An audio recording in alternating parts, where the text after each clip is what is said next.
जरा सोचिए, बांग्लादेश की सियासत इस समय किस लेवल पर उबल रही है। एक तरफ नोबेल पुरस्कार विजेता मोहम्मद यूनुस की अगुवाई वाली अंतरिम सरकार है, तो दूसरी तरफ शेख हसीना और उनकी पार्टी अवामी लीग है, और इनके बीच चल रही टकराव ने पूरे माहौल को ऐसा बना दिया है जैसे देश किसी बड़े तूफान की ओर बढ़ रहा हो। कहानी शुरू होती है उस फैसले से जिसमें ढाका की इंटरनेशनल क्राइम्स ट्रिब्यूनल ने पूर्व प्रधानमंत्री शेख हसीना और उनके पुराने सहयोगी व पूर्व गृह मंत्री असदजमान खान को मौत की सजा सुना दी है। आरोप यह है कि 2024 के छात्र आंदोलन को दबाने के लिए उन्होंने क्राइम्स अगेंस्ट ह्यूमैनिटी किए। लेकिन यहाँ ट्विस्ट यह है कि पूरा मामला हसीना की मौजूदगी के बिना चला, वकील चुनने का हक तक नहीं दिया गया, और यही वजह है कि अवामी लीग इसे कंगारू कोर्ट और पहले से लिखा हुआ फैसला बता रही है। और वहीं ये तनाव इंटरनेशनल लेवल पर भी चर्चा का विषय बन गया है। यूएन के सेक्रेटरी जनरल एंटोनियो गुटेरेस ने भी इस फैसले को विरोध किया है। उनके प्रवक्ता स्टीफन दुजारिक ने साफ कहा कि यूएन इस मौत की सजा के खिलाफ है, चाहे मामला कोई भी हो।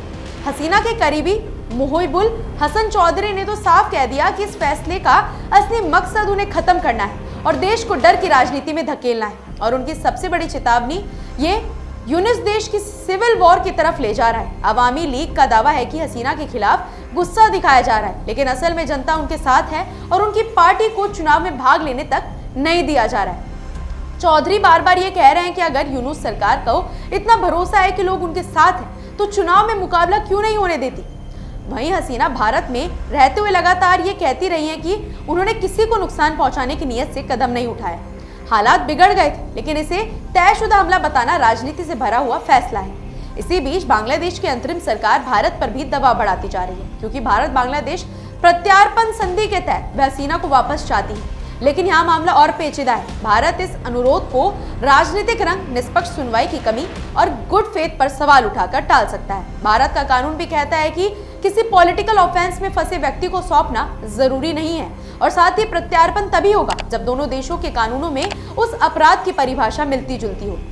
जबकि क्राइम्स अगेंस्ट ह्यूमैनिटी भारत के घरेलू कानून में उसी रूप में नहीं है। दूसरी तरफ ढाका खुले तौर पर यह दबाव बना रहा है कि यदि भारत हसीना को ना सौंपे तो ये अमित्रता मानी जाएगी, और कुछ नेता तो इसे शत्रुता तक कह रहे हैं। बांग्लादेश का राजनीतिक माहौल और गर्म तब हुआ जब कई विपक्षी दलों और समूहों ने भी भारत के ऊपर आरोप लगाया कि वह एक दोषी को बचा रहा है। यूनुस सरकार पाकिस्तान से बढ़ती नजदीकियों को लेकर भी आलोचना झेल रही है, क्योंकि अवामी लीग नेताओं का दावा है कि आतंकवादी संगठनों के नाम पर लोग बांग्लादेश बुलाए जा रहे हैं, जिससे क्षेत्र में अस्थिरता बढ़ती जा रही है। हालात इतने तने हुए हैं कि अवामी लीग ने देश बंद का ऐलान कर दिया है, और ये साफ दिख रहा है कि सड़कों से लेकर संसद और अंतर्राष्ट्रीय मंचों तक हर जगह बांग्लादेश का राजनीतिक दबाव बढ़ता ही जा रहा है। अब बड़ा सवाल यह है कि भारत क्या करेगा, क्योंकि अगर वह हसीना को सौंपता है तो ये उनके साथ खड़े रहने की उसकी पुरानी छवि को तोड़ देगा, और अगर नहीं सौंपता तो बांग्लादेश की नई सरकार नाराज हो सकती है। इन सबके बीच हसीना भारत में है, बांग्लादेश उन्हें 30 दिनों में वापसी के लिए दबाव डाल रहा है, लेकिन ऐसा होते दिख नहीं रहा। पूरा मामला सिर्फ कानूनी नहीं बल्कि गहरी राजनीति, रिश्तों, भरोसे और कूटनीति का है, और दोनों देशों की सियासत आने वाले समय में इसी फैसले से दिशा पकड़ेगी। फिलहाल ऐसी ही अपडेट्स के लिए जुड़े रहिए हमारे चैनल द इंडिया मूव्स के साथ।